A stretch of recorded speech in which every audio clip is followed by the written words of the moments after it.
Hello to all my friends, to all my viewers who is watching me Ankita, and welcome to my channel. This video I made on how to become a topper or how you can study like a topper.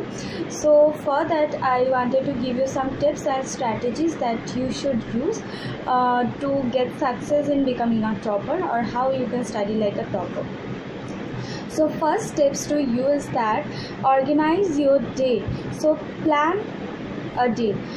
इसके लिए अपने आप को आप 5 minute दीजिए। रात में सोने से पहले 5 मिनट ये सोच लीजिए पहले कि अगले दिन आपको क्या क्या करना है।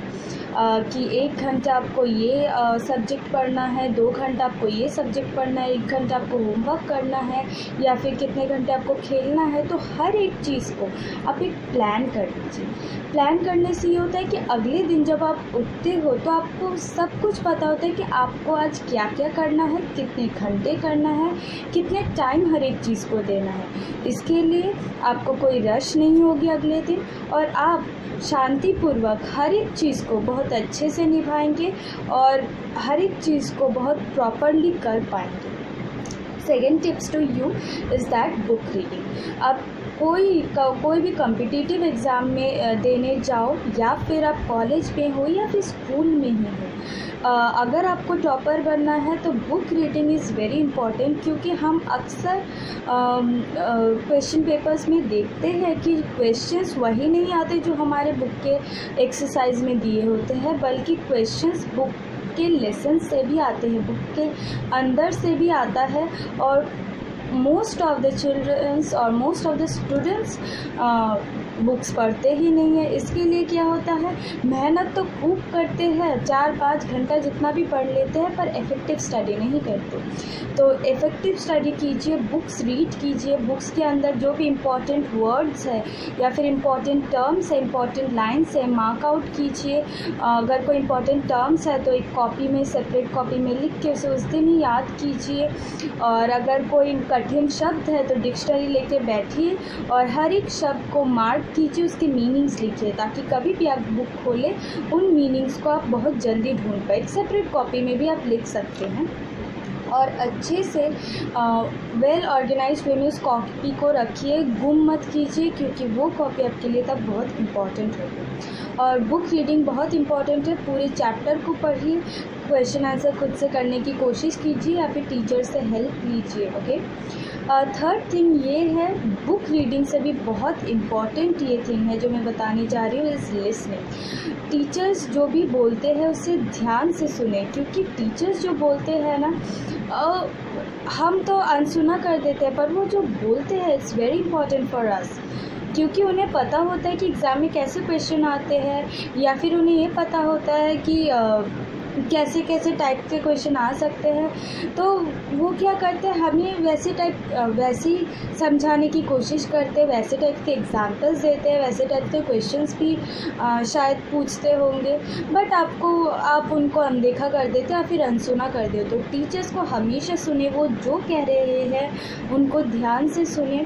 और जब टीचर्स लेसन पढ़ा रहे हो उनको अटेंशन दे के सुने, और जो भी इम्पोर्टेंट वो कह रही है या फिर कह रहा है, जो भी आपके टीचर्स है जो भी कह रहे हैं उनको एक डायरी में या फिर कहीं भी रफ कॉपी में नोट कर लीजिए, ताकि जब भी अगर आप कभी भी भूल जाओ वो क्या बोले आपको स्कूल में, क्या उन्होंने बोला था, तो अगर आप वो नोट्स देख लेते हो ना, तो आपके उनके लेक्चर्स के कुछ पार्ट्स याद आ जाते हैं। वो हेल्पफुल भी होता है, बिकॉज वो इम्पॉर्टेंट होता है जो टीचर्स हमें बोलते हैं।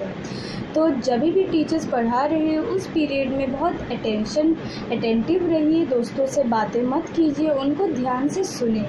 क्योंकि ध्यान से सुनने से ये होता है कि जब आप एग्ज़ाम में कोई ऐसे क्वेश्चन आ जाता है जिससे आप अनकमन हो, आपको पता नहीं है, पर हो सकता है कि टीचर्स ने आपको बताया हो या फिर कोई हिंट दिया हो, उससे रिलेटेड चीज़ें बताई हो, तो उस बेसिस पे भी आप क्वेश्चन को हो सकता है पूरा अटेम्प्ट नहीं कर पाओ, पूरा क्वेश्चन प्रॉपरली ना लिख पाओ, बट कुछ तो लिख पाओगे ना।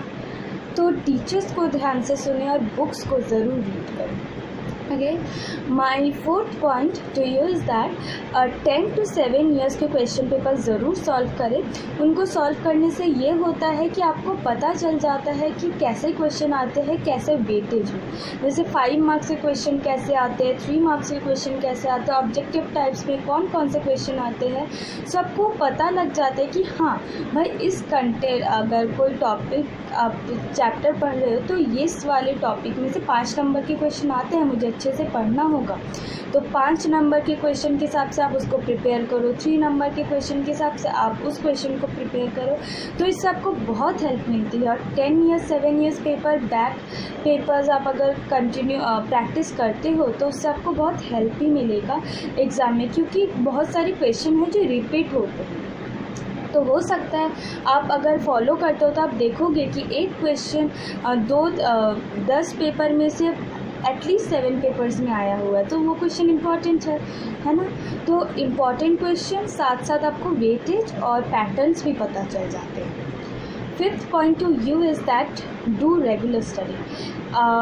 एक ही दिन में सब पढ़ाई करने से अच्छा है कि आप स्कैटर कर लो, डिवाइड कर लो, रोज़ थोड़ा थोड़ा पढ़ो, तो बाद में जाके आपको स्ट्रेस नहीं होता।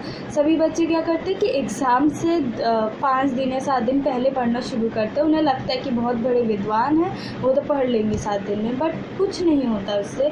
आप पहले एग्ज़ाम से 5-7 दिन पहले पढ़ने से आप अपने आप को इंटेलिजेंट मत समझिए, क्योंकि उससे क्या होता है, हाँ हो सकता है आपके अच्छे मार्क्स आ गए हो वो 5-7 दिन पहले पढ़ने से, बट जो रिक्वायर्ड नॉलेज है ना आपके पास बिल्कुल नहीं है। मैं कह रही हूँ बहुत सारे मेरे फ्रेंड्स हैं, मैं तो 5-7 दिन पहले पढ़ता था, मुझे कहते थे, तो I used to say that to them that तुम लोग भले ही 5-7 दिन पहले पढ़े होंगे, बट जो रिक्वायर्ड नॉलेज मुझे पहले पढ़ने से मिली है वो 5-7 दिन पहले पढ़ने से तुम्हें बिल्कुल नहीं मिली है। तो आप अगर 5-7 दिन पहले पढ़ते हो तो उसका मोटो है कि आप एग्ज़ाम में बस पास हो जाओ या फिर अच्छे मार्क्स लाओ। बट 5-7 दिन पहले अगर आप बहुत पहले से रेगुलर स्टडी करते आ रहे हो, आपकी हैबिट है थोड़ा थोड़ा पढ़ना, तो आपको तो एग्ज़ाम के टाइम में स्ट्रेस भी नहीं होगा और दूसरी आपको नॉलेज भी होगी। और हर एक क्लास के हिसाब से हमें रिक्वायर्ड नॉलेज ज़रूर होनी चाहिए।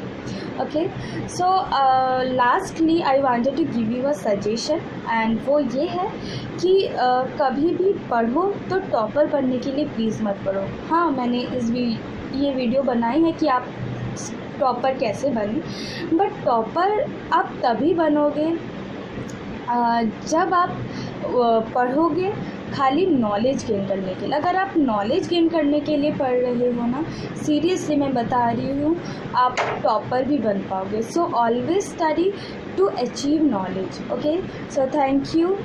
With this I end my video. Thank you very much to watch me. Please thumbs up if you find this video helpful. Thank you.